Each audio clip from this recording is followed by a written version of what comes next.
Torturra Nogueira, conta um pouquinho da sua história. A gente começa assim um papo bem solto mesmo. Por onde eu começo, né? Tem uma história um pouco instável na minha infância, mas foi uma infância ótima, mas sempre se mudando muito de escola. E foi em São Paulo que eu me estabeleci mais. Quando eu entrei na faculdade foi quando eu comecei a morar sozinho também. Foi uma época muito interessante, muito difícil. Você fez o quê? Jornalismo? Não fiz jornalismo. Eu fiz comunicação social, ia me especializar em publicidade. Acabei cursando publicidade em 2 faculdades, mas larguei no último ano. Desisti de ser publicitário por várias razões. E era uma época muito legal da minha vida, mas muito difícil, não tinha dinheiro para nada e tal. Eu nunca decidi virar jornalista. Foi tudo meio por acaso que foi acontecendo, assim. Como é que foi o primeiro contato profissional? Como é que você começou? No final de 2011, eu comprei uma revista Trip, que tinha uma coluna sobre o 11 de setembro. Final de 2011? Não, desculpa. 2001 ainda. 2001 ainda. Tá. 2 meses depois, eu comprei uma revista Trip, tinha uma coluna que eu achei muito interessante, muito pertinente, que falava muitas coisas que eu me identifiquei sobre o 11 de setembro e sobre a mídia cobrindo o 11 de setembro, que era a coisa que mais me perturbava. Era ver o uníssono, assim, patriótico americano, que o mundo inteiro entrou. Uma simplificação gigantesca do que estava acontecendo. E essa coluna foi o primeiro espaço na mídia que eu li e falei, nossa, alguém disse algo que eu me identifiquei muito. Aí eu mandei um e-mail para a Trip, falando, olha, e naquela época assim, eu não tinha energia elétrica na minha casa, não tinha nada, assim, era uma desgraça. Aí eu mandei um e-mail para lá falando, olha, eu sou essa pessoa, eu larguei a faculdade, eu gosto disso, eu gosto daquilo, me identifiquei muito e eu queria ver se tinha algum emprego para eu trabalhar aí. Para meu susto, assim, o dono da revista me responde 15 minutos depois, falando assim, passa aqui para conversar. 2 dias depois fui conversar com o diretor de redação e o redator-chefe.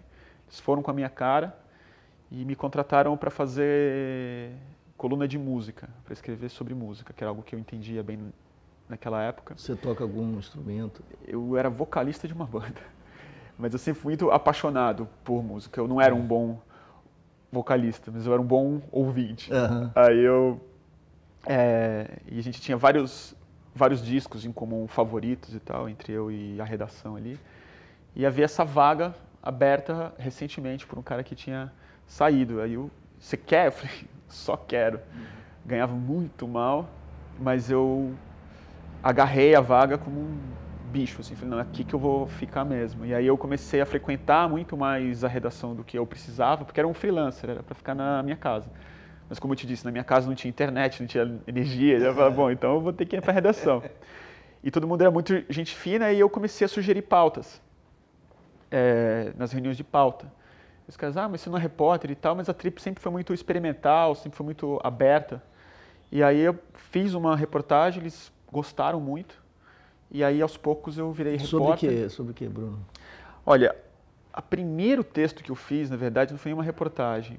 Foi sobre algo que eu herdei, que foi o baú do Nelson Rodrigues. E como é que você herdou esse patrimônio incrível? Bom, a minha madrinha tinha falecido há pouco tempo, ela é irmã dele, irmão da minha avó e tal, e ela tinha muita coisa dele. Ela tinha os álbuns dele, muitos papéis, recortes, fitas e tal. E a gente era muito próximo. E aí, quando ela faleceu, me foi entregue. Então, eu ainda tenho esse tesouro na minha casa. Que coisa. E aí, quando a Trip descobriu isso, eu falei assim, pô, escreve alguma coisa sobre isso. E eu não sabia muito como fazer. E aí eu fiz um relato muito pessoal sobre a morte dessa minha tia e como isso foi parar na minha mão. Mas não foi uma reportagem, exatamente. Sua tia era irmã do Nelson? Irmã do Nelson. Eu sou um grande admirador assim, do Nelson. Eu tenho uma grande admiração. Não sou um grande admirador, tenho uma grande admiração. Desde adolescente, totalmente fissurado por os textos dele. Então eu dei muita volta para tentar entender o Nelson no lado da direita, esse lado dele do reacionário, o reacionário, né? Sempre foi um esforço muito grande que eu fiz, eu acho que tem a ver com o exercício de tolerância e de aprendizado, a conviver com a diferença, de ser capaz de... Para mim, a educação pessoal foi para você isso? Também, assim, bom, primeiro que o fato dele ser reacionário foi algo que eu fui descobrir o que isso era quando eu já conhecia a obra dele largamente, porque eu li muito jovem, realmente. Eu aprendi a ler muito cedo e quando eu tinha, sei lá, 7 anos, 8 anos, eu já havia lido quase tudo dele. E aí, quando eu li o Reacionário, foi que eu comecei a entender o lado político e todo. Mas na minha família, assim, isso sempre foi visto mais como algo divertido, como algo que representasse uma independência dele intelectual ou algo que ele gostava de ser de fora do bloco, do que de ser um verdadeiro conservador, assim, alguém que queria um mundo mais controlado, mais policialesco e tal. E qual foi o seu trabalho mais importante, que você acha mais legal, mais importante nesse tempo na Trip?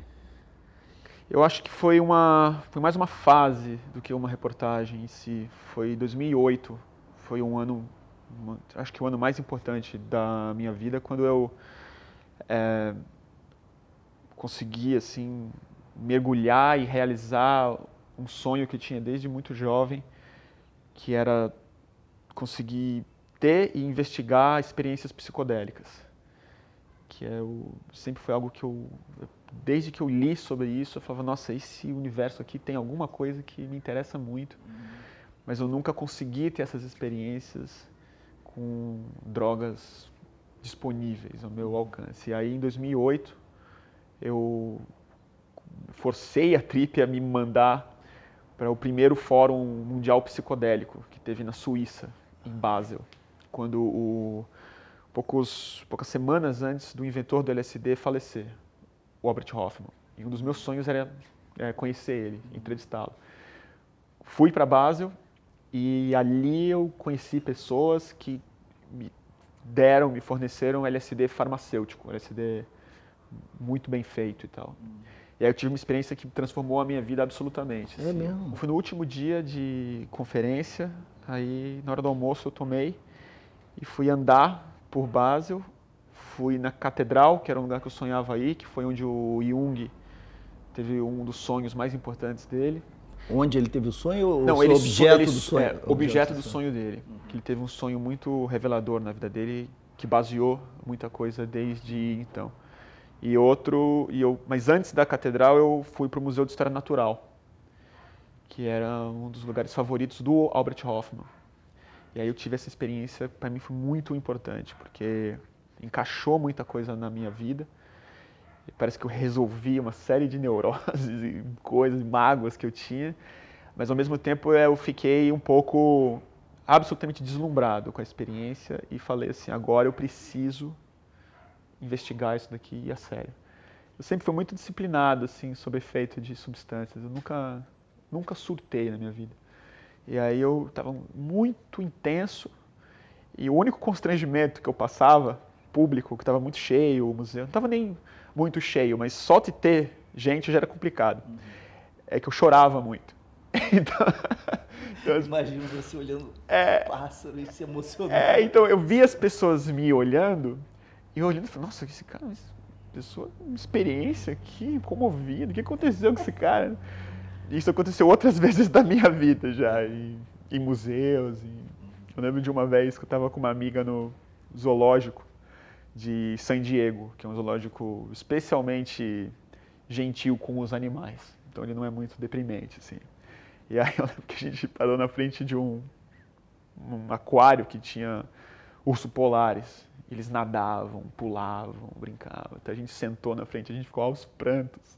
E aqueles americanos tudo com pipoca, olhando para nossa... Como assim? O que está acontecendo aqui? Chama a segurança. Aí veio um segurança assim, tipo, tá tudo bem? Não, tá tudo bem.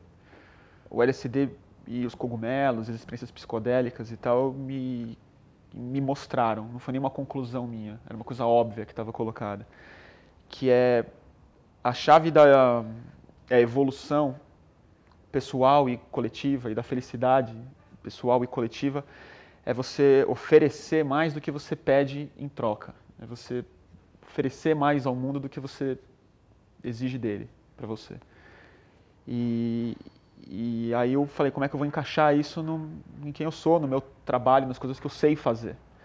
E aí eu comecei a me preocupar muito com a transformação da consciência coletiva, assim, através do jornalismo e da informação e da minha ação como ativista na rua e tal, de tentar abrir um pouco mais a cabeça das pessoas, dialogar com pessoas que pensam diferente ou pensam parecido, porque eu acho que a gente vive num momento do mundo o mais interessante de todos os tempos e o mais perigoso de todos os tempos. E a única saída que parece que a gente tem mesmo é consciência, é uma evolução do pensamento, uma evolução da capacidade que a gente tem de dialogar e de se entender como uma rede interdependente, assim, né, de pessoas, animais. Essas dimensões todas que você explorou, por exemplo, com a ingestão de substâncias que ativam, que alteram a consciência, essas outras dimensões estão sempre conosco. E é muito interessante, eu sempre procuro pensar a interconexão possível, o diálogo possível entre experiências, por exemplo, da mediunidade, da possessão e do transe, em várias tradições religiosas diferentes. Todos, o mundo inteiro. Da alteração da consciência por ingestão de substâncias, de vários tipos também. A experiência da literatura e da criação estética e da imaginação. Né? E quando você está mais aberto a contemplar, eu não tenho nenhuma pretensão a explicar coisa nenhuma, não é? Porque acho que o problema, em geral, é esse. Nós ficamos tão angustiados diante do desconhecido, nos sentimos tão pequenos diante da magnitude dos mistérios, dos enigmas todos, que nós sentimos a angústia por controlar, prever o futuro, controlar o desdobramento da vida, exorcizar a nossa finitude, que se expressa na nossa ignorância, e aí explicar. É um afã de explicar, de como criar as doutrinas. Como se a explicação te desse uma segurança. Né? Sim, aí você sabe, né? E você assim também constitui o sujeito de uma maneira mais sólida, ilusoriamente, né? Porque ancorado nas suas convicções, etc. Mas se você se permite viver sem muita angústia a ignorância, algumas pontes se mostram para você, não no sentido explicativo, mas no sentido mesmo existencial. Né? Ela se coloca como uma experiência e não como uma ideia. Né? Ela se coloca como uma experiência, você vive isso. Tem a ver muito com o taoísmo, né? Que para mim é a filosofia espiritual assim, que realmente mais faz sentido na minha vida, na minha cabeça. Que é de você entender a vida e a natureza como um fluxo. Não como o caos, nem como a ordem, mas como um fluxo. E se você aprende a surfar isso, a aceitar o que está colocado, e não simplesmente se render a isso, não deixar aí ou tentar controlar, você tem uma experiência muito mais interessante, muito mais rica, né? E essas coisas, para mim, assim, são muito importantes. Assim. E na minha área de atuação mais direta, justiça criminal, segurança pública, etc., isso é fundamental. Eu escrevi muito sobre o caráter sintático do cativeiro, da prisão, da privação de liberdade. No seguinte sentido, se você pensa o sujeito desse ponto de vista, como fluxo, como um processo, e esforços de delimitação, de criação de narrativas que deem conta desse processo, na sua singularidade, sempre mutante, sempre dependendo das narrativas que são construídas a respeito do cenário e da dramaturgia ambiente, digamos assim, e de outras descrições, e das interações e de seus fluxos, etc., você percebe que a relação entre você no ponto A e você no ponto B, digamos, do desdobramento do processo ou no tempo, essa relação pode ser uma relação mais distante do que aquela entre você e outra pessoa, eventualmente, outro sujeito. Né? Então, você imagina, e eu cheguei a essa conclusão, que me parece hoje óbvia, mas ouvindo 100 histórias de vida de prisioneiros. que contavam, isso no final dos anos 80, que contavam suas histórias e que chegavam ao ponto culminante da narrativa quando encontravam um episódio que constituía a razão pela qual eles, afinal, estavam presos. E, então, nesse momento, eu via como havia, muitas vezes, uma distância tão grande entre o enunciador da história de vida, aquele que contava a sua biografia, o preso, e o sujeito autor do ato, que era um ato criminoso, ou for assim definido, e que era responsável, afinal de contas, por seu destino subsequente, pela prisão. Essa distância, às vezes, era absurda. Ele não se reconhecia nesse personagem, nos seus valores, né? E, no entanto, ele estava vinculado a esse personagem pela sentença. Até aí você diz, bom, tem uma dimensão de responsabilidade que faz desse jogo, de alguma forma, uma armação necessária. Mas quando isso vira instituição total, toda a estrutura externa que é montada do cenário remete sempre unicamente a esse momento do sujeito, como se o seu ato o definisse. Quer dizer, ele é o criminoso e se esgota aí, e se reduz aí. E aquele ato, que é o ato criminoso, é o que o define como sujeito inexoravelmente. Então, a prisão sintática, ele fica colado a um predicado, a um verbo, a uma ação. Né? E essa definição nós usamos quando definimos os outros como criminosos. Eles não perpetraram atos criminosos, eles são criminosos, imantados por isso. E isso que está presente no sistema de justiça criminal, de uma maneira até paradoxal, porque a gente fala muito em desejar a mudança de outros, mas a gente paralisa qualquer processo de mudança. Absolutamente, E isso está muito presente em outras áreas. Não, é muito interessante você colocar isso, porque acho que no preso isso é uma tradução perfeita e muito exuberante, radical, de um processo que até as pessoas soltas, livres, entre aspas, passam, né? Que é você ser definido por uma escolha que você fez há muito tempo e você ficar refém de uma linguagem, na verdade. Assim, você se definiu como jornalista, como antropólogo, como cientista.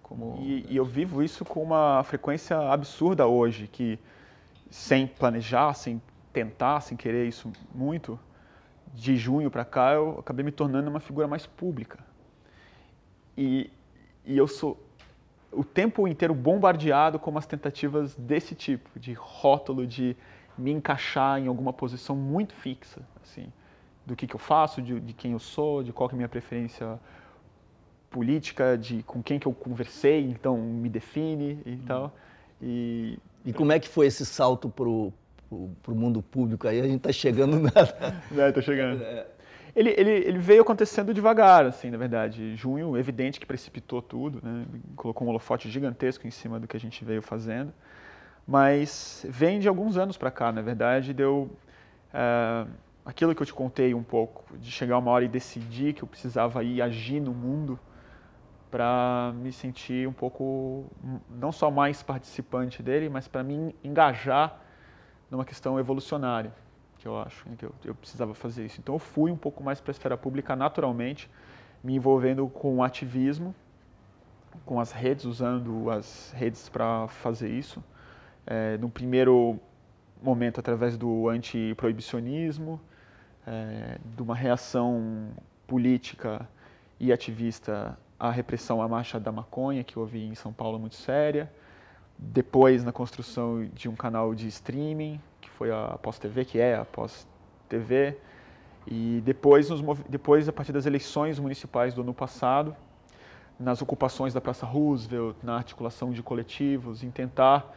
Eu acabei me vendo que eu tinha uma facilidade, um pouco pela minha agenda de jornalista e do acesso que eu tive a muitas áreas na sociedade, de conseguir ser um articulador de pessoas muito diferentes e tentar engajar mais outras pessoas. Falar, gente, a gente precisa falar sobre eleição, a gente precisa falar sobre maconha, a gente precisa ir para a rua, a gente precisa ocupar as praças, precisa resistir ao Celso Russomano. Então, esse papel público começou a vir devagar, porque cada uma dessas iniciativas teve alguma exposição, de alguma forma. E aí, na mídia ninja, tudo foi muito catalisado por conta do... Não havia outro assunto no país que não fosse as manifestações de junho. E a gente acabou sendo o protagonista de uma quebra midiática necessária, que estava implícita ou muito contida na expectativa pública, né? E como é que foi a criação, como é que se deu a criação do Mídia Ninja? Como é que Ela também foi gradual, ela veio com articulação com o Fora do Eixo e da Pós-TV e do reconhecimento de que a gente tinha, através dos coletivos culturais e da construção de redes no país, redes culturais, de música, de ativistas, de agentes sociais e tal, havia uma rede construída, muito bem azeitada no país, de coletivos, casas, ONGs e tal. E aí vieram as eleições municipais. A gente fez um esforço muito grande em São Paulo, começou em São Paulo, mas logo se irradiou para o país inteiro, de fazer uma cobertura das eleições diária, descentralizada. Então, assim, desde São Paulo até cidades pequenas do interior, os grupos iam falar sobre as eleições e cada dia ia ter uma pauta específica e iam chamar os atores naquela cidade que tinham a ver com aqueles temas. Chegou no 10º dia, 15º dia, e São Paulo estava um esforço muito grande. Todo dia a gente reunido, ia à noite, madrugada, não tinha tempo para fazer mais nada. E aí, as audiências subindo. Começou aí gente mais interessante, as pessoas entendiam que a Pós-TV existia, mas chegou uma hora que bateu um desespero. Porque a gente falou, o Celso Russomano vai ganhar isso daqui. É possível. Que ele só subia na pesquisa. Aí a gente começou a conversar, teve uma reunião e falou assim, a gente precisa fazer alguma coisa, precisa lançar uma campanha. E aí a gente, numa discussão de uma noite, a gente veio com uma ideia que é a partir da percepção de que, sobretudo em São Paulo, mas que eu acho que estava contida no país inteiro, e algo que eu havia percebido no ano anterior, quando eu fui para o Occupy Wall Street. Eu acampei lá, me interessei. Depois eu posso falar um pouco disso, foi bem interessante. Amei a ideia do Occupy. Eu falei, eu preciso estar lá quando isso foi anunciado que ia acontecer. Mas quando eu voltei, eu gostei muito do que eu tinha visto, estava muito animado, mas eu falei, isso daqui não é apenas uma reação política. Isso aqui tem um movimento de geração que tem a ver com uma reação ao cinismo que imperou depois do fim da Guerra Fria, do tal fim da história, essas coisas todas, que era uma carência muito grande. Eram pessoas que estavam felizes de estar juntas, dormir no relento junto, um espírito de solidariedade que estava morto culturalmente e que a política era um reflexo disso. As ideias de socialismo não como doutrina, mas como princípio, né? Eu falei, isso aqui é um monte de gente carente, gente com vontade de se conhecer, de se abraçar, de ficar perto, de ficar junto, de não pensar em grana e tal. E em São Paulo, eu sentia muito isso, que São Paulo é uma cidade absolutamente carente e com a sua reação contrária natural, que é o isolamento e a agressividade. E eu percebia culturalmente como as músicas e os pichos que mais ecoavam na cabeça das pessoas tinham a ver com palavras de amor. A palavra amor estava colocada muito. E bem nessa época não o sucesso... existe amor em SP. Não existe amor em SP, era a música que estava mais mesmo? aparecendo. E baseada nela, a gente falou assim, se a gente usar a palavra amor, a gente toca num ponto nevrálgico culturalmente em São Paulo e traz ele para a centralidade do debate político também.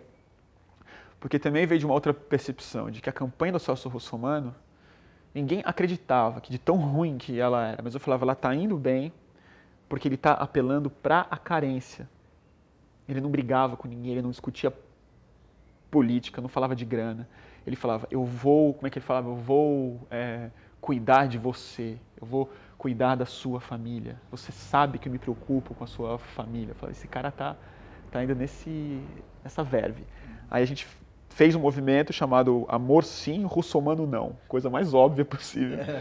E a Praça Roosevelt havia acabado de ser reinaugurada pelo Kassab, discretamente, para ninguém ir lá pichar ele, porque ele estava muito queimado nas eleições. E a Praça Roosevelt representava muito o pensamento serrista, caçabista em São Paulo. Quer dizer, fizeram uma praça morta, cimentão, assim, não tinha grama para você pisar, não tinha uma árvorezinha para você ficar embaixo na sombra, não tinha nada. A gente falou, vamos reinaugurar essa praça e ocupar ela. E aí deu super certo essa ocupação e não por nossa causa, evidentemente a gente não tem essa ilusão de que a gente causou a queda dele para ele não ir para o segundo turno, mas simbolicamente a gente representou essa queda, porque foi o único movimento civil que falou, esse cara não. E aí no último dia ele não foi o Haddad e o Serra, e a gente fez um outro movimento que aí sim cresceu muito, a praça abarrotou de gente, que era o Existe Amor em SP. E aí o Criolo foi tocar no festival. E aí foi lindo, assim, 30 mil pessoas na praça, todo mundo de rosa choque, que a gente falou para as pessoas irem de rosa e tal. E aí isso fortaleceu muito a gente, nosso espírito, assim, a gente falou, nossa, deu certo, isso daqui rolou.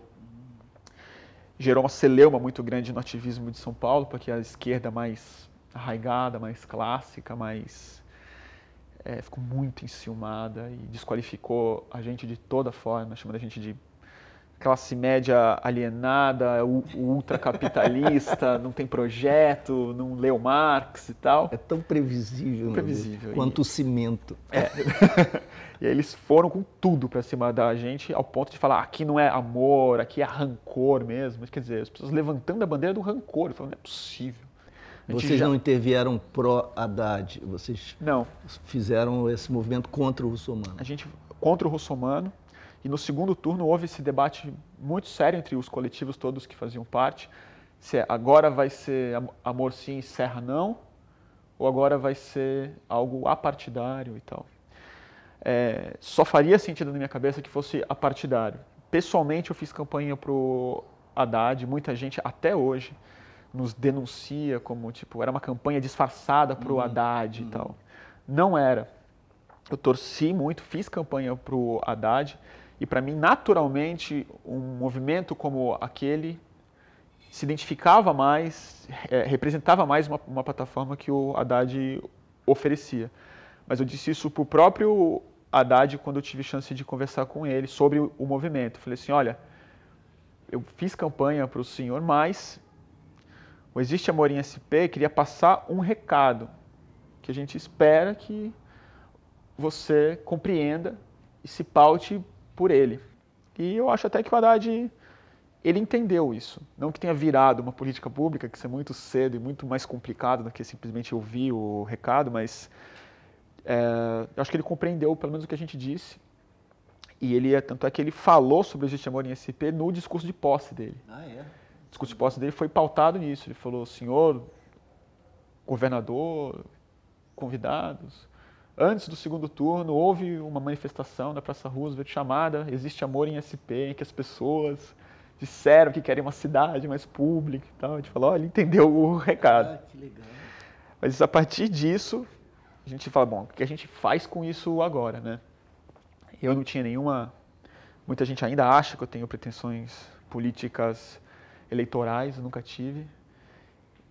E aí a gente falou, o que a gente faz com isso agora? Falou, vamos investir na comunicação, vamos entender o que a gente tem na mão aqui. E a gente falou, bom, a gente já tem Esse agente... Era muito fora do eixo.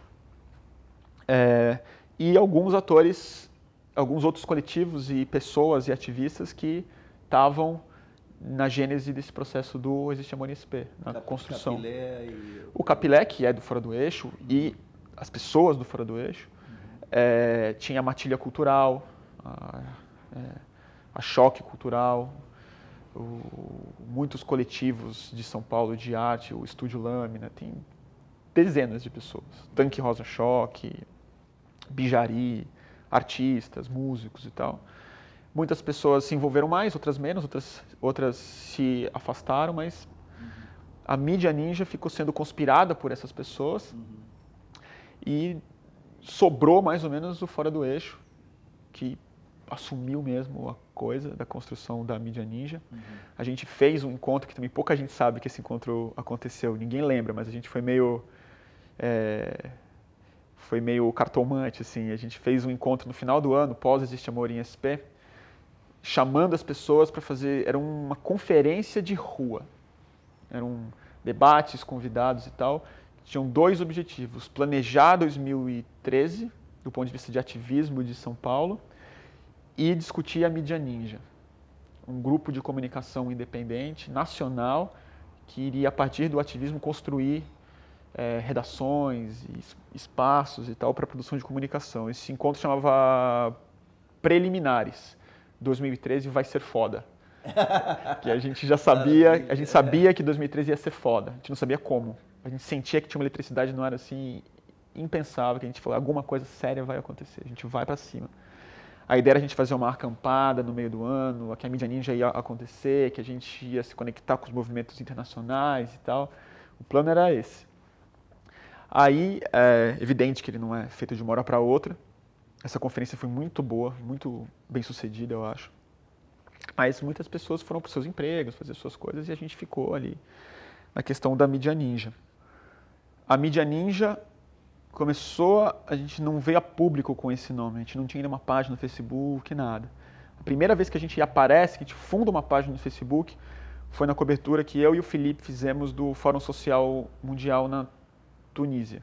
A gente fez uma vaquinha, foi para lá. Qual o Felipe? Porque Felipe Attenfelder. O Attenfelder. Ele é ótimo, ele teve conosco na UERJ. Ele é ótimo. Sexta-feira, é muito excelente. Bom. Rapaz, é uma Os alunos adoraram. Não, ele é foda, ele é muito bom.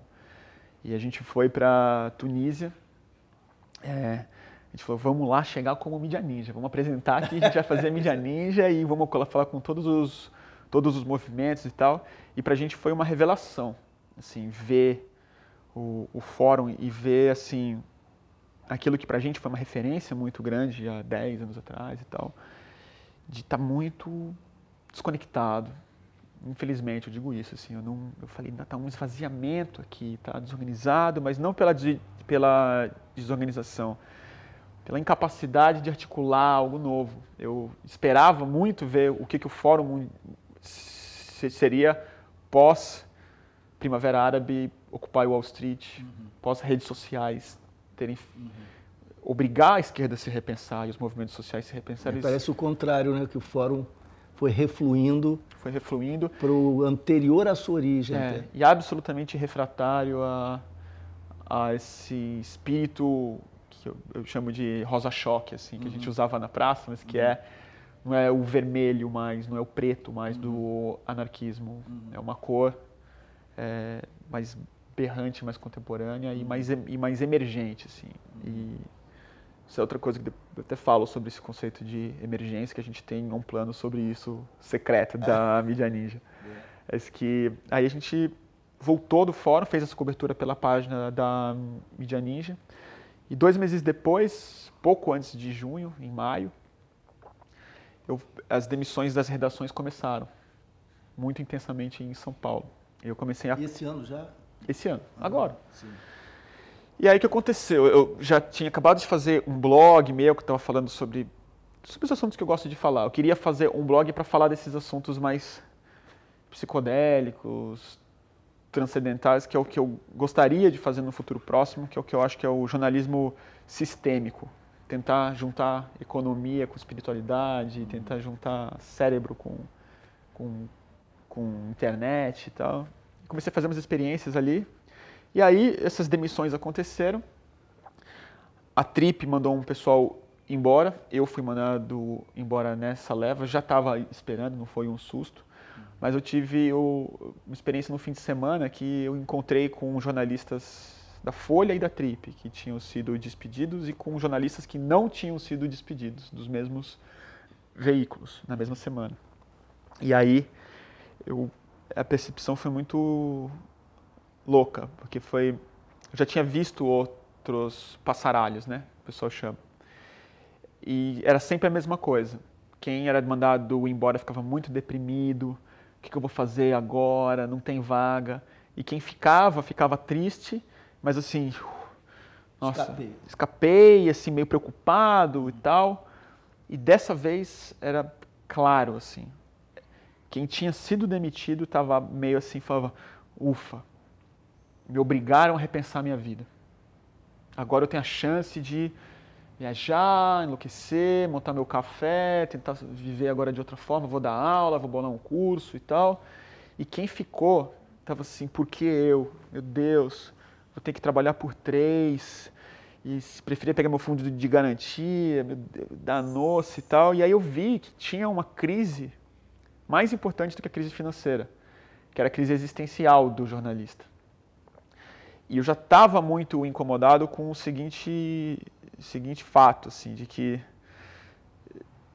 os jornalistas, sobretudo, estavam confundindo a crise financeira do jornalismo comercial com o jornalismo. Estavam achando que o jornalismo estava ruindo à medida que as redações grandes iam ruindo. E para mim era um paradoxo. Eu falava assim, não, é o contrário.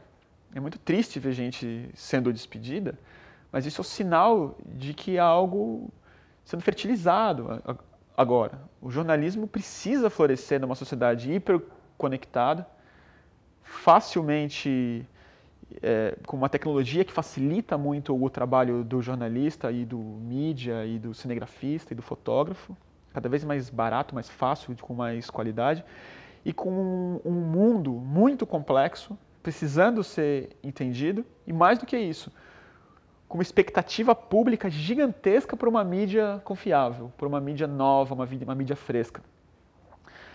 Eu falei, não é possível que os jornalistas estão deprimidos, a gente devia estar estimuladaço. E aí eu escrevi um texto no dia seguinte que eu cheguei de viagem, depois das demissões da Folha, que eu achei que ia ser um texto do meu blog, não ia dar muita coisa, que era um chamado público para uma reunião da Mídia Ninja, chamado O Ficaralho, que não era o passaralho, era assim, se fode quem fica. Quem ficou se fudeu. E de longe não era uma celebração das demissões, nem uma ofensa a quem ficou. Eu expus esse pensamento e falei, existe uma boa notícia potencial nessas demissões. Tem profissionais incríveis, soltos, sem perspectiva de arrumar uma outra vaga, repensando a sua vida. E tem mais duas coisas que para mim seriam um tripé imbatível, que é a expectativa pública, que eu já comentei aqui, por algo novo, e milhares de jovens que já nasceram na sociedade em rede, que já se sentem comunicadores, que não pensam que são repórteres ou jornalistas, que não se definiram como jornalistas, mas já estão olhando para o mundo com um olhar de jornalista, ou de comunicador, ou de não ficção, quer dizer, de narrar o mundo de acordo com a seu próprio olhar. Se a gente junta essas três coisas, se os jornalistas contaminarem essa molecada contaminar os jornalistas, e a gente oferecer para o público algo novo, vem uma bomba. E aí eu falei, vamos fazer uma reunião dessa coisa chamada Mídia Ninja, narrativas independentes, jornalismo e ação, num lugar no centro de São Paulo, num prédio tal X, dia 13 de junho. E aí, o texto repercutiu muito. Assim, eu nunca fui tão unido na minha vida.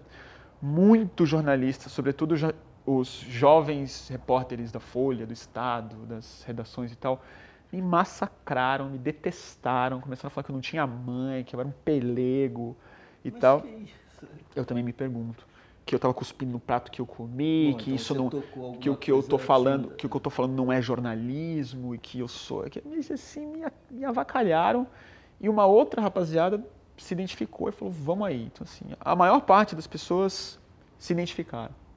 Os jornalistas jovens colocados nas redações, eu vi assim a crise existencial que aquele texto tocou, assim, ou seja, você não é mais o dono da verdade narrativa, você não está mais naquela torre, está todo mundo no chão agora. E falando que você não quer, o salário, a gente tinha que montar um sindicato em vez de fazer isso, fazer uma greve e tal. Eu falei, olha, desculpa, mas não é assim que eu penso, eu estou animado, não estou deprimido. E aí a gente chamou a reunião para o dia 13 de junho, tinham 300 pessoas confirmadas na lista, 300. E aí no dia 13 de junho, que foi o dia da grande porradaria em São Paulo, a gente já sentia que essa eletricidade estava no ar e que não ia dar um desfecho bom. Durante a tarde a gente via que a polícia já estava se movimentando, as redes estavam assim, fervendo. E aí eu, poucas horas antes, cancelei essa reunião, a tia cancelou, falou, não tem mais. Não é hora de conversar, é hora de cobrir.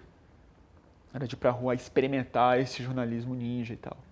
E aí o resto virou essa loucura toda. Foi assim, Bruno? E aí a página do Facebook, que naquele momento tinham, sei lá, 2.000 pessoas que seguiam, porque a gente já estava fazendo coberturas durante o ano todo. Qual era a página original? Ninja, era o Facebook. O Facebook Ninja. Mídia Ninja, E Mídia Ninja, aliás, o nome Mídia Ninja é engraçado como ele apareceu, porque era só ninja. E a gente sabia que faltava alguma coisa, porque ninja, o que é ninja? Mas tudo bem. Aí quando eu fui fazer a conta no Instagram para cobrir Tunísia, ninja não dava. Não tinha o login ninja. Eu falei, caramba, aí, bom, Mídia Ninja. E aí a galera, ficou bom, por causa do Instagram que chama Mídia Ninja. Aí a gente foi pra rua cobrir. Que é um nome sensacional, né? Pega, né? Nossa, é sensacional pelas alusões todas. Foi uma amiga minha que deu esse nome. Ano passado a nossa ideia, ainda é essa ideia, mas que virou outra coisa, né? A ideia era alugar um cinema no centro de São Paulo, reformar ele, um cinema pornô, reformá-lo e fazer um centro de mídia público, quer dizer, as pessoas podem frequentar e que ele seja um espaço, um cinema de não ficção. Então a gente ia passar documentários, produções independentes de não ficção e que fosse um espaço de programa de auditório, assembleia, palestras, festas e tal. E esse espaço não podia ser após TV, tinha que ser alguma coisa. E aí eu conversei com uma amiga minha, queria que ela fizesse parte, é uma radialista muito boa, Débora Pil. E aí num jantar com ela, eu falei, mas tem algum nome, como é que vai chamar? Ela que falou, tem que ser alguma coisa muito pop e entendida internacionalmente, porque isso vai funcionar lá fora também. Claro. Aí ela falou, tipo ninja. Aí eu fiquei assim, ninja é bom. Aí a gente falava muito sobre narrativa, sobre independência e tudo mais, sobre ativismo, e aí ela falou assim, podia ser núcleo independente de jornalismo e ativismo. Aí a gente conversou mais, virou narrativas independentes, jornalismo e ação. E aí virou essa bola de neve aí que vocês acompanharam. Sensacional, que coisa incrível, essas invenções. Eu comparo essas grandes invenções à construção de uma grande obra, sabe? Escrever o Ulisses, escrever Dom Casmurro. Não, essas invenções, elas são coletivas, elas interagem com o momento, mas são invenções, isso não existia, passa a existir. Porque você pode ter todas as condições de possibilidade, mas não dá o pulo, não dá o salto, não amarra as pontas, não chama pelo nome, entre aspas, certo. Houve uma coisa que eu acho que para mim tem muito a ver com essa questão do fluxo que a gente estava conversando, que eu acho que o lugar certo na hora certa, o que muitas pessoas entendem como sorte, eu acho que tem a ver com essa questão de surfar o fluxo, assim, né? Muita gente acha que a gente foi super marqueteiro, oportunista, mas na verdade é uma conexão com o que a gente percebeu que precisava ser feito. A gente sabe que a nossa geração ela é uma geração criada e formada no universo pop. Se você não conseguir tocar nesses imaginários, nessas coisas memes, coisas que pegam como nome, você não tem muita chance de prosperar, não é vergonha alguma. Outra que a gente provou, a nossa tese, é que há uma expectativa pública por uma quebra narrativa midiática. Né? Lacan falava na atenção flutuante do analista. Atenção flutuante.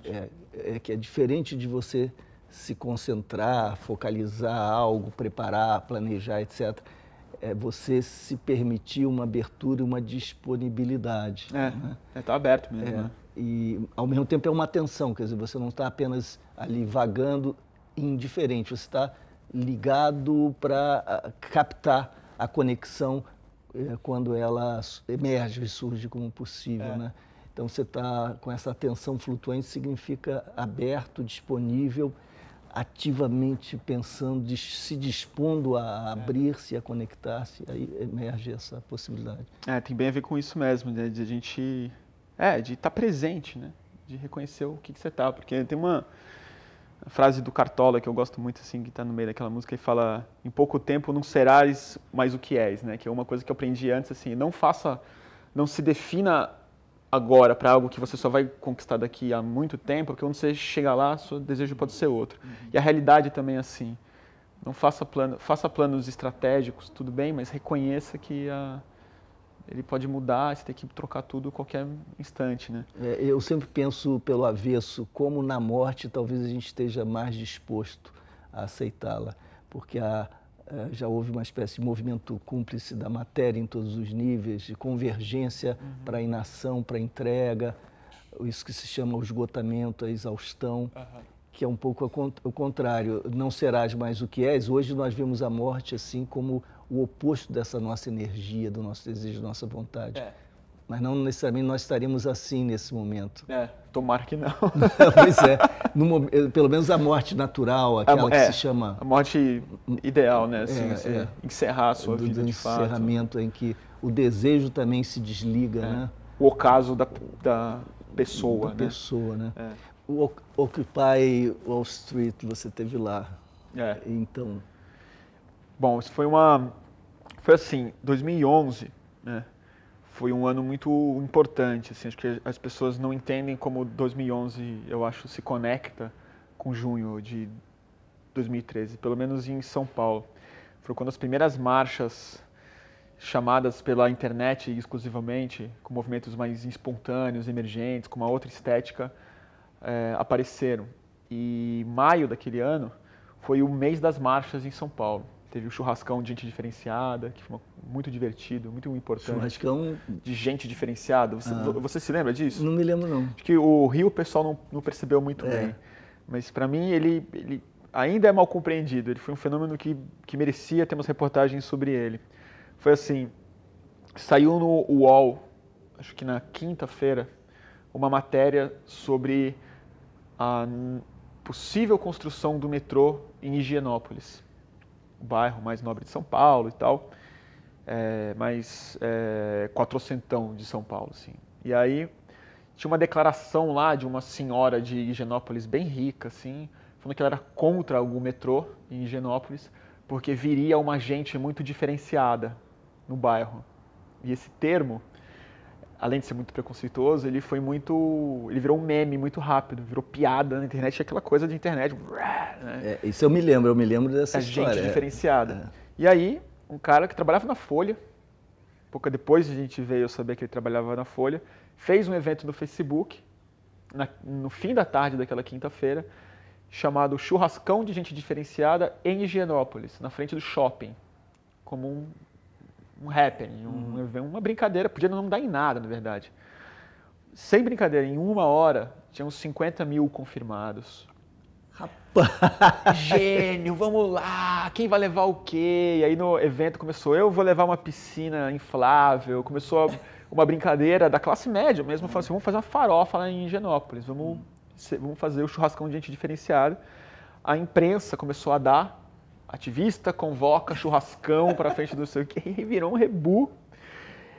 Até que a polícia manda um e-mail pro cara, falando assim, olha, precisamos conversar sobre o seu evento, ele não está autorizado. E aí o cara dá uma apavorada, fala assim, gente, desculpa, mas está cancelado o churrascão de gente diferenciada. Aí a rede inteira fala, cancelado o quê? Você não é, não é seu, disso, meu amigo, isso aqui é... E aí o cara, não, então tá, vamos levar 1 quilo de alimento não perecível, não sei o que, a pessoa esquece. Todo mundo, muita gente foi, não todo mundo foi, muita gente foi, milhares de pessoas foram. O MPL foi, queimou uma catraca na frente do shopping, fizeram essa coisa toda. E a gente seguiu marchando pela Angélica. E foi a primeira vez que eu vi em São Paulo, não só um movimento espontâneo muito rápido de rede, mas absolutamente livre, bem-humorado, engraçado e sem liderança. Os cartazes eram muito divertidos e tal, ao ponto de que a gente parou lá na frente do Pão de Açúcar, na Avenida Angélica, parou a avenida inteira, a polícia não sabia o que fazer, porque em Higienópolis você não pode sair tacando bomba e mandando bala, né? Jogando gás lacrimogêneo na Alagoas, não dá. E aí, os policiais, eu lembro disso, de 2 policiais vindo até mim, assim, tipo, vem cá, vocês são os líderes aqui? Não, quem é o líder? Eu falei, não tem líder. Não, tem que ter, porque tem que ir embora, já deu, ó, combinou às 8. Eu falei, mas combinou com quem? Aí ele falou, não tô achando. Eu falei, pois é. E penduraram um varal, e eu saí assim, feliz da vida, foi muito legal. No sábado seguinte, teve a Marcha da Maconha fatídica. Foi todo mundo super animado, não sei o que, eu fui lá. Foi a primeira vez que a Marcha da Maconha foi para a Paulista, em versão completa. A marcha saiu e a polícia veio pelas costas, mandando bala, bomba, prendendo gente, batendo, foi uma brutalidade. Mas as pessoas resistiram muito, foram até o fim, prenderam a gente, foram para a delegacia soltar. E aí chamaram uma outra massa para os sábados seguintes. Pela liberdade, né? Que eu me envolvi muito na organização Eu divulguei disso. muito aqui. Eu acompanhei também por transmissão direta. Eu que fiz. Foi você que fez? Foi meu primeiro streaming. Eu fiz um manifesto da Marcha da Liberdade, porque o que aconteceu? Naquela época eu era diretor de redação da revista Trip.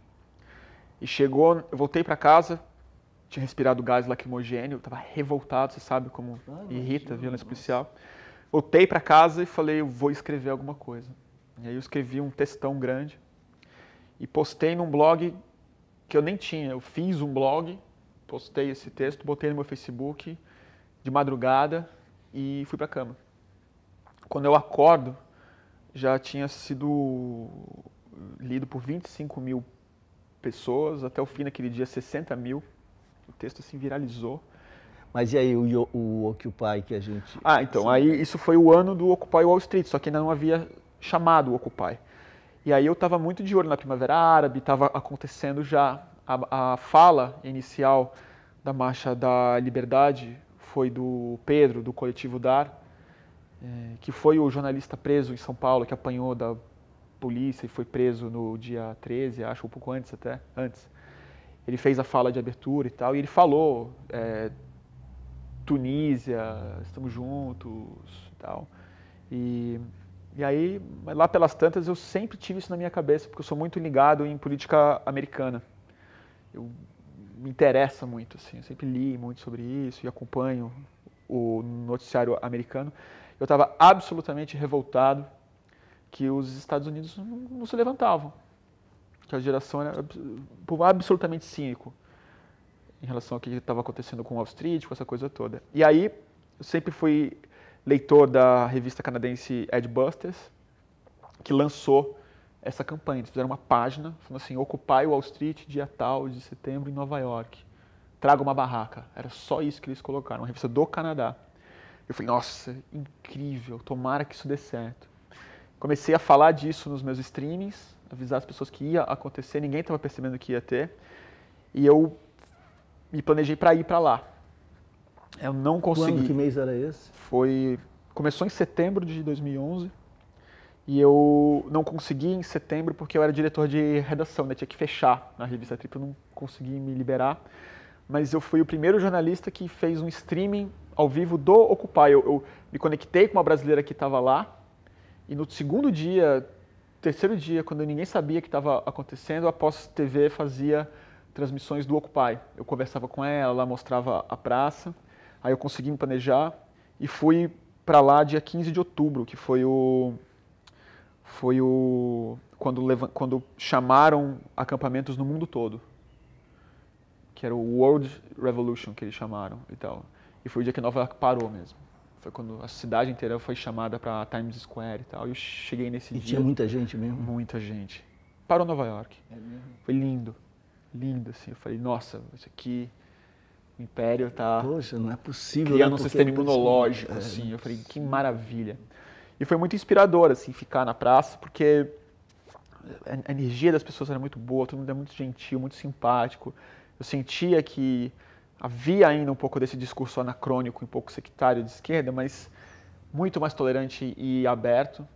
Eu acho que aconteceu uma coisa que o Zizek alertou eles. A frase mais importante que o Zizek falou lá no Occupy Wall Street não foi nem a teoria e tal. Ele falou, cuidado, não se apaixonem por vocês mesmos. Não acreditem nesse heroísmo todo. Tem um trabalho duro aqui. isso aqui não basta de longe, isso daqui não é muito emocionante, mas calma, construam alguma coisa, escrevam, vão para cima, candidatem-se, não sei o que ele quis dizer com isso, mas assim, não se apaixonem por si mesmos. Acho que aconteceu isso lá. Acho que eles se deslumbraram um pouco, um ímpeto revolucionário e tal. E de alguma forma também tem esse dilema do mundo todo, né? Como é que os movimentos emergentes conseguem de alguma maneira achar fissuras institucionais para provocar uma transformação que signifique de fato uma mudança econômica, política e tal. A gente ainda está um pouco aquém disso, né? E nos Estados Unidos não tinha um espaço revolucionário e nem intenção, como foi na Primavera Árabe. Não havia um ditador para derrubar. Havia Wall Street. O símbolo, o que era? Era a privatização do poder, o capital como o verdadeiro presidente americano, né? E isso daí você não acaba com o acampamento. Não, imagina. E são duas coisas para mim agora muito angustiantes, porque de fato difíceis, né? Uma é a presença da violência nas ruas, nas manifestações, etc. Os black blocs e a forma pela qual eles estão agindo. E eu faço sempre um esforço muito grande de evitar o discurso simplista, né, de culpabilização unilateral, porque eles gritam em nome de uma dor que estava calada, né? Claro. Nós normatizamos, naturalizamos o genocídio nas favelas, as iniquidades todas e a aflição que eles teatralizam, que eles dramatizam, que eles performaticamente trazem, a aflição, a angústia, o grito, a dor, essa ferida, tem absoluta legitimidade do ponto de vista da sua genealogia. Claro. Por outro lado, eles têm sido muito resistentes essa generalização é complicada porque é uma heterogeneidade muito grande, mas ao diálogo e à reflexão sobre alternativas que são muito mais efetivas e muito mais, inclusive, consoantes com a alegria da cidade. Claro. E a nova estética da qual você falava. E essa nova cultura emergente, a palavra cultura nem é exatamente adequada, né? Isso, Talvez esse espírito. Seja, né? Talvez seja, mas eu acho que é mais do que isso. Esse espírito do tempo que começa a pulsar, essa vibração e alegria associada ao participar de um enredo não conhecido, participar desescrevendo os scripts, as tramas do passado, dos discursos e das tipologias prontas, reinventando as relações interpessoais, o sentido do público. Então, deixando de lado, de fato, partidos, né, e perspectivas tradicionais, sem saber o que está chegando, mas fazendo chegar a esse momento como um conjunto de possibilidades disruptivas, mas no sentido até amoroso, etc. Isso aí está, em certo sentido, em segundo plano, diante das incursões reiteradas que estão se convertendo mais numa tática, o que é muito ruim, porque quando a manifestação incorpora uma explosão de ódio, parece que isso tudo sistemicamente se articula e tem sentido. Quando isso se converte num hábito, numa prática, numa rotina, isso se desgarra, se autonomiza e se mostra na sua pobreza, né? Eu concordo. Eu falaria que é praticamente impossível você sofisticar o pensamento dentro de um ambiente violento. Assim, são coisas incompatíveis, a reflexão e a porrada, né? Apesar do Black Bloc ter nascido com nos movimentos anti-globalização, com uma teoria por trás, anarquista, questionável ou não, mas havia uma sofisticação de pensamento, quando ele se manifesta de fato e se torna recorrente, se torna uma coisa única, é o que você colocou muito bem. Eu não saberia repetir, ou nem muito além do que você disse, que é você se descola de um tipo de sentimento, um tipo de possibilidade, um tipo de propósito que me parece muito mais interessante, muito mais adequado ao tipo de tempo e demanda que a gente tem hoje em dia. Quando eu falava lá atrás, né, que a carência, esse desejo do companheirismo, do amor e tudo mais, se perde mesmo dentro de uma situação de conflito. E ele é ele é autofágico, porque quando você começa a criar um inimigo na rua. E o espírito de fraternidade acaba cedendo ao espírito de combate, né? De confronto. Evidente que tem um companheirismo na guerra, né? Mas é diferente. É diferente. Esse ódio é o ódio comum, que acaba unindo os policiais que estão na ponta ali da tropa de choque e aqueles que se devotam à prática violenta já de modo reiterado, quase como uma tática, o black bloc ou não black bloc, etc.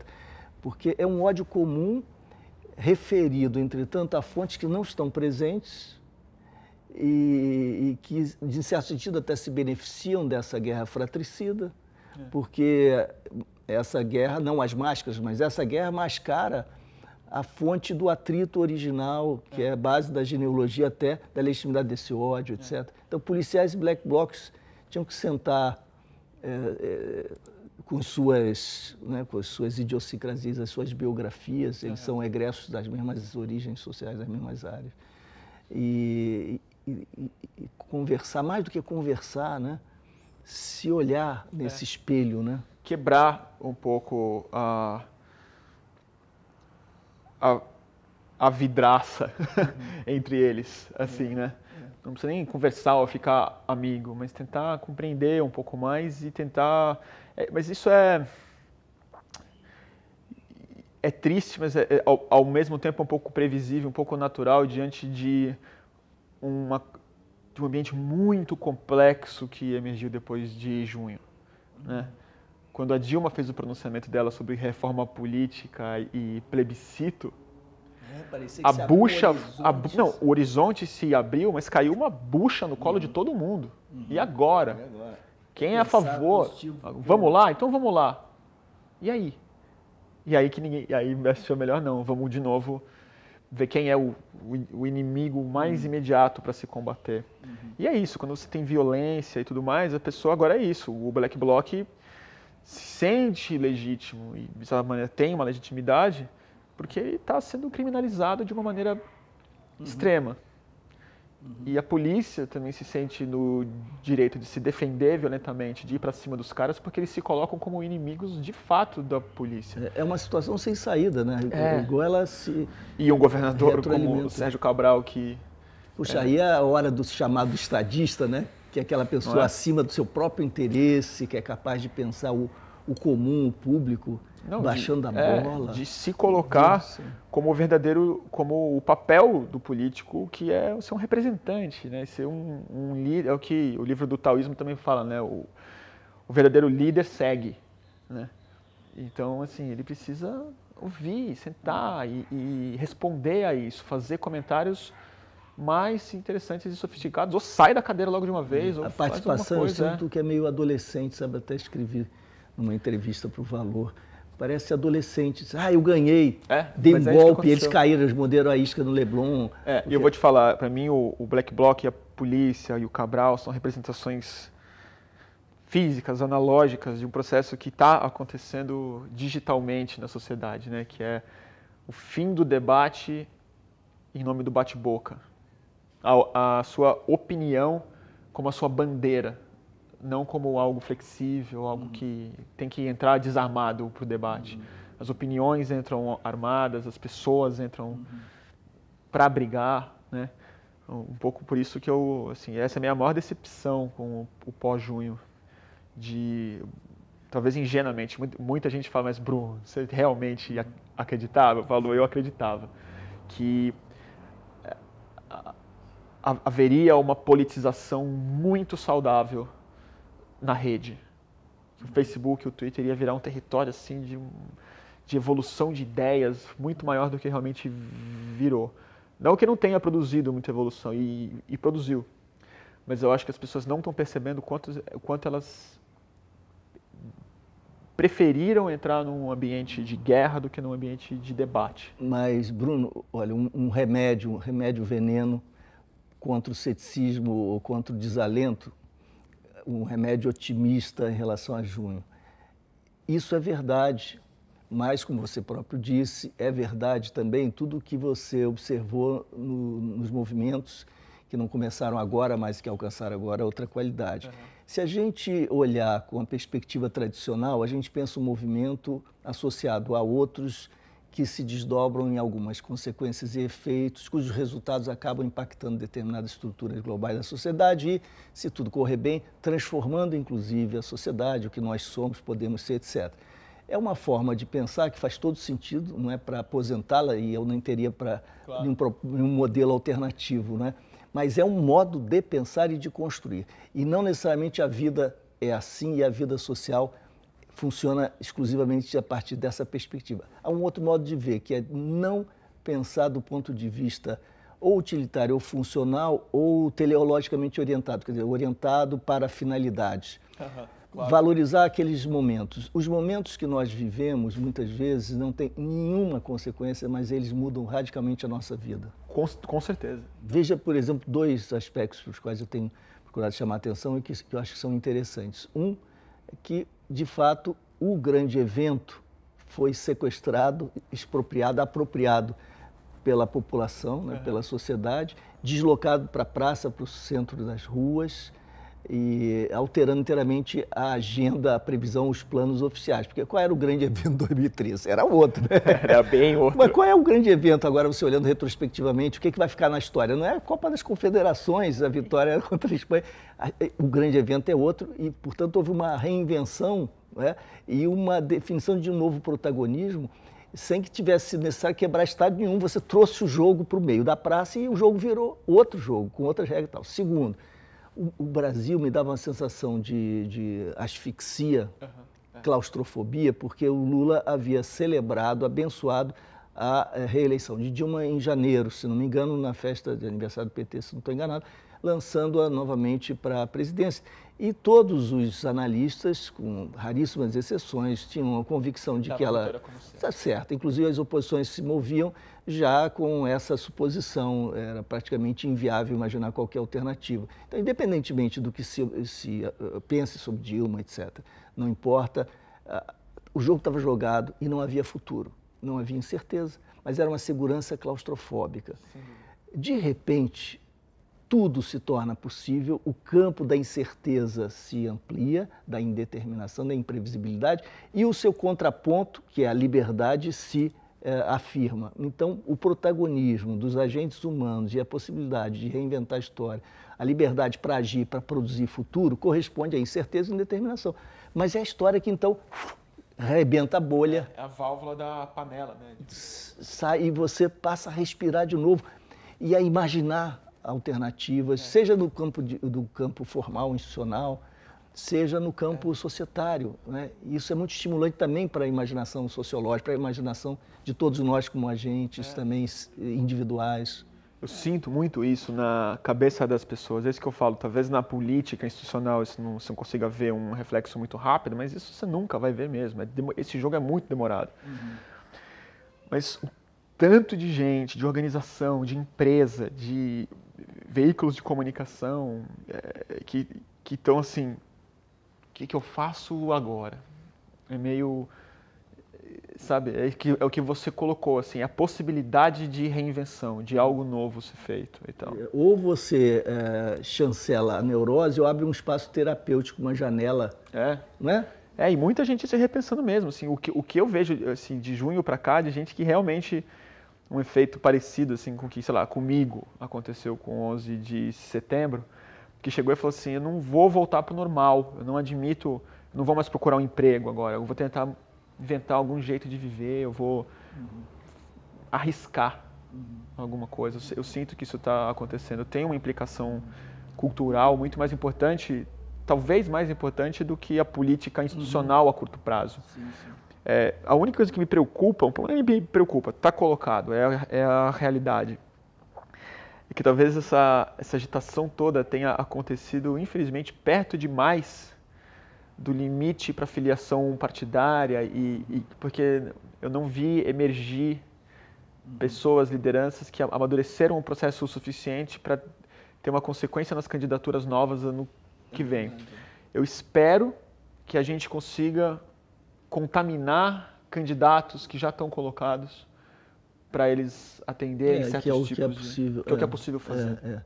E uma última pergunta, Bruno, o que a gente pode fazer hoje, nesse momento, se a gente, e eu digo a gente, nós dois e muita gente que pode estar assistindo a conversa, o que a gente sente que precisa mudar, precisa ser destravado para que esse processo se fluidifique, no caso particularmente daqueles que estão achando que o caminho é a violência, etc. Será que o Mídia Ninja e outras entidades da sociedade civil não podemos intervir de alguma maneira, já que a política não está fazendo o seu papel? É uma pergunta muito importante, dá para responder de muitas formas, eu acho. Difícil de responder objetivamente. Como eu te disse no começo, né, a minha formação assim, como política mesmo, veio muito do questionamento interno, consciência e tal, e eu acredito muito nisso. Eu acredito de fato que não há transformação externa sem transformação interna.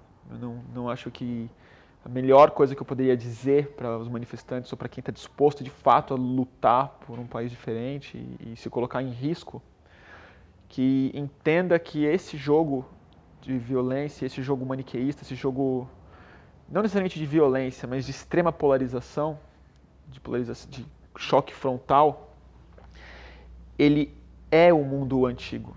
Ele é exatamente isso que tem que ser transformado para a gente descobrir qual é esse mundo novo que a gente parece que está grávido ainda hoje.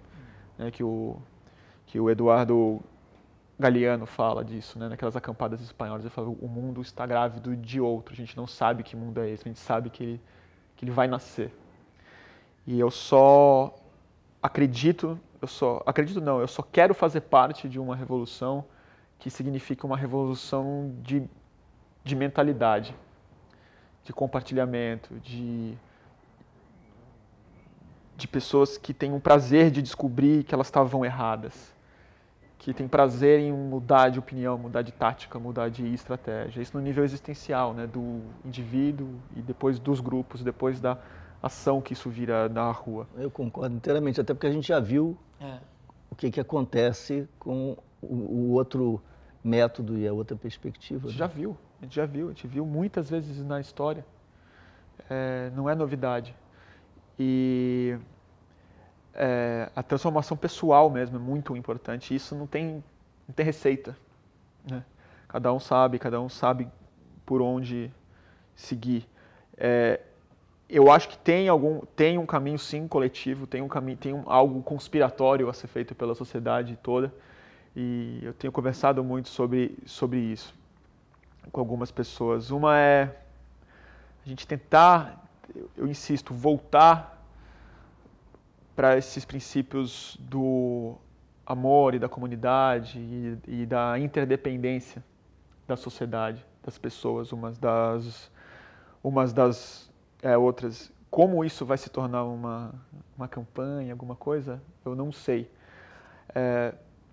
Eu estou pensando, estou com essa ideia na cabeça de conversar com candidatos, com políticos, com organizações, com pensadores e tal, para no ano que vem a gente fazer um movimento pré-eleitoral da criação de uma bancada humanista, com esse nome. Que a gente tem a bancada ruralista, a bancada evangélica, a bancada da bala, a bancada do petróleo e tal, e a gente não tem um nome, não tem uma imagem, não tem uma bandeira que as pessoas se identifiquem transpartidária, que defenda valores que eu acredito que são majoritários no país, mas não tem uma representação linguística, simbólica muito clara. E de novo, eu acredito muito na comunicação e na mídia livre, porque é incrível uma conversa como essa, assim, a gente poder... Eu já tive muitas conversas como essa, mas sempre num espaço assim, e vamos para casa e acabou. Né? E é muito legal poder compartilhar isso. Eu estava lendo esses dias o John Stuart Mill, né? Que é super liberal, teórico, de direita para muita gente. De direita não. Não, porque me acusaram disso outro dia. Deus do céu. Porque tem muito direitista que ama ele, porque ele é super liberal e tudo. Mas assim, para mim a essência do argumento dele é tipo perfeita para os dias de hoje. sobre liberdade, né? Sobre a liberdade, que é a questão da opinião, que eu acho que para mim é muito séria, que a rede social está meio contaminada por conta disso. A liberdade, acho que a expressão máxima dela, assim como o direito universal, é a de expressão mesmo, né? O mais importante, o maior valor dela, não é você dizer o que você pensa, é você poder ser impactado pelo que os outros dizem. Esse é o verdadeiro valor dela. Mudar de opinião é muito mais importante do que emitir uma. E a importância do erro. Do erro, a importância das minorias, da divergência. Democracia não é o que muita gente entende, né? Essa questão do que a maioria quer. Democracia é o que todos têm igualdade de direito. Não interessa o que a maioria pensa. E o respeito pela minoria. Não interessa o que a maioria pensa. Claro. Todos somos iguais. Eu tenho dito que nós temos direito a errar erros novos. Né? Eu vou errar, mas pelo menos que sejam erros novos. Os outros eu já conheço, né? E como as pessoas são implacáveis com o erro hoje em dia, né? Se escorrega assim, pra cima de você. E tem uma coisa que você falou, não quero me estender muito, mas eu acho que é um ponto importante. Você disse, eu acho que até esses são os valores predominantes ou majoritários na sociedade brasileira. Valores que apostam na solidariedade, na cooperação, no entendimento, no amor, enfim, todas as versões desse ímpeto. E eu acho, isso, claro, depende muito de perspectivas e até de pesquisa, mas eu acho que pode ser que você tenha razão, desde que a gente compreenda que valores contraditórios convivem nas nossas vidas espirituais ou subjetivas, claro. De modo que você simultaneamente disponha de, digamos, conjuntos, constelações valorativas que são às vezes antagônicas e são mobilizadas por circunstâncias diferentes, podem ser estimuladas ou canceladas, inibidas. Claro. E esse receituário, esse repertório vasto e contraditório enfrenta, são instrumentos pelos quais ou através dos quais você se relaciona com os desafios que você enfrenta. Por isso eu não confio em pesquisas de opinião, a não ser para resultados imediatos, né? Porque as pessoas são transformáveis, as suas crenças e convicções não são sólidas. É um sistema orgânico de transformação. Fluente ali, né? e com brechas de todos os tipos e com adaptabilidade flexível, às vezes, muito pronunciada. Por exemplo, você pode ser insensível à morte de milhares de pessoas, como no Rio de Janeiro acontece. Com o genocídio, como eu digo, lá nas favelas, né, a brutalidade policial letal, são milhares de mortes, etc. Nós aprendemos a conviver com isso como se fosse natural, como se fosse parte da paisagem no Rio de Janeiro. Exatamente. Alguém morre com nome, endereço, biografia, rosto, família, Amarildo. Se nós damos nome... O Amarildo ele é um nome, é isso que eu sempre falo, ele é um nome, ele é uma pessoa. Uma pessoa. Isso proporciona uma empatia, um reconhecimento, um tipo de relação que provoca, mesmo nas pessoas mais indiferentes e insensíveis, a emergência de outras possibilidades interpretativas e outros valores que estão lá na relação com a família, com a religião, mas não se expandiam para o mundo público por conta de uma série de travos, etc., e de outros sistemas de valores. De repente inunda o mundo público e apresenta outra possibilidade. Né? Então, esse é um mundo muito mais plástico, sensível à interlocução, e até a rigidez que você observa, a rigidez agonística, a disposição de combate sem abertura dialógica, no fundo, me parece um grande temor defensivo de quem vive uma grande insegurança diante desse mundo que interroga você, que interpela você na sua multiplicidade. Isso é muito assustador para quem precisa sempre do apaziguamento das suas convicções, né, mais dogmáticas, rigorosas. Essa disposição intolerante é muito sintoma da insegurança, não é? Absolutamente. E acho que a gente conseguiu essa quebra mesmo, assim, né? E ainda há muito a fazer, porque agora também a gente está num momento muito... Não pode se apaixonar por si mesmo. Opa, não pode mesmo. E de longe, assim, eu até posso estar fazendo isso sem perceber, mas eu sou consciente disso, eu tento não ser muito atento e crítico ao que a gente está fazendo. E acho que a gente está num momento delicado agora da mídia ninja, porque a gente E, de novo, não estou reclamando, eu acho que o processo é esse, é o fluxo mesmo, natural, mas tem que ser lúcido em relação ao que está passando hoje, que é de cresceu muito, cresceu demais. E mais do que um veículo, a Mídia Ninja acabou virando uma estética de jornalismo e uma modalidade de jornalismo. Um pouco como o Black Bloc. Você não precisa pedir autorização para ser um Black Bloc, você não precisa aparecer lá na reunião, se filiar ao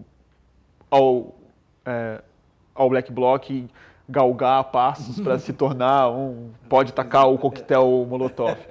A Mídia Ninja, assim, eu ouso dizer que a maioria das pessoas que começaram a transmitir como a Mídia Ninja depois do primeiro grupo foram pessoas que não pediram autorização. Ninja RJ2, Black Ninja, Peixe Ninja, Ninja BH. Tem várias páginas do Facebook de grupos de Mídia Ninja com o nosso logotipo. Baixada Fluminense, Berlim, fazendo transmissões, falando em primeira pessoa. E a gente não assim, às vezes as pessoas aderem ao grupo que está se articulando localmente da Mídia Ninja, mais através do Fora do Eixo mesmo, e começam a entrar nos grupos de celular. Mas não dá para mandar ninguém embora ou conter alguém e falar, hoje você não transmite, tá? Porque você está muito mal. Você falou besteira, você agrediu uma pessoa, você não sei. Então, fica aquela coisa. Claro. O momento delicado que eu falo a gente chegou num teto agora de percepção, imaginário, transmissão. Do jeito que a Mídia Ninja está organizada hoje, ou seja, muito esse livre, de um jeito exagerado, não há financiamento possível. Não há como entrar dinheiro na Mídia Ninja hoje. A gente tinha que fazer um crowdfunding, a gente perdeu uma chance lá atrás e agora, se a gente fizer acho que vai dar muita grana. E como é que a gente vai redistribuir ela? Sim, porque você não tem uma estrutura propriamente, né, organizada. Tem algumas. Sim, mas tem algumas, mas elas assim, não esgotam. Começa a gerar uma série de injustiças. Então, assim, aí, sei lá, eu vou precisar receber algum dinheiro, senão eu vou ter que arrumar algum outro trabalho da minha vida, porque eu estou devendo dinheiro, então o caos. Quem começou vai ganhar, quem trabalha tantas horas ganha, quem não trabalha não ganha, e o menino de Tocantins vai ganhar menos porque tem menos audiência. Como é que faz isso? Então não dá. Agora o que a gente está repensando será que a Mídia Ninja não tem que se tornar uma rede de grupos mais organizados e menores, em vez de ser um veículo, ela ser essa estética, essa lógica mesmo, mas que São Paulo pode ter 3, 4 grupos mais identificados, mais amigos, que preferem um tipo de jornalismo, um tipo de coisa. Porque aquele plano original do chamamento lá que eu fiz no dia 13, ele ainda não foi executado. Os jornalistas ainda não apareceram para trabalhar junto. A gente não consegue fazer, a gente está começando a tentar fazer investigação, produzir material editado, a gente gostaria de fazer um livro. E essas coisas agora, como é que a gente combina isso com centenas e talvez milhares de pessoas que já falam em primeira pessoa em nome da Mídia Ninja? E aí eu vou ser o quê? Eu vou ser o cooptador desse imaginário todo para eu lançar alguma coisa, ganhar grana? Como é que isso vai se dar? Então a gente está nesse momento hoje. E é uma reflexão muito legal. Assim. Legal e difícil, mas um bom problema, né? O problema é um bom problema. Obrigado, Bruno. A gente não para mais, né? Não para mais. Bom, não pode parar, mas pelo menos aqui... Não, o papo está ótimo, incrível. Então, isso aqui é o que eu falei um outro dia, isso e também vieram para cima de mim, dizendo que eu era o darwinista social e tal. Eu falei, a gente fala muito em revolução e pouco em evolução. E acho que o século XXI deveria ser o século das grandes evoluções e não das grandes revoluções. E você tem a evolução e o evolucionário, que envolve não linearidade, contradições, refluxos, adaptação, retrações, regressões também podem fazer parte desse processo. E uma palavra que uma amiga minha, que eu não vou mencionar o nome, só quando acabar para você, uma amiga minha fala muito das mutações, né, que fazem parte desse processo de uma maneira muito criativa. O único motor da evolução é a mutação. Exatamente. Obrigado, Bruno. Valeu. Legal.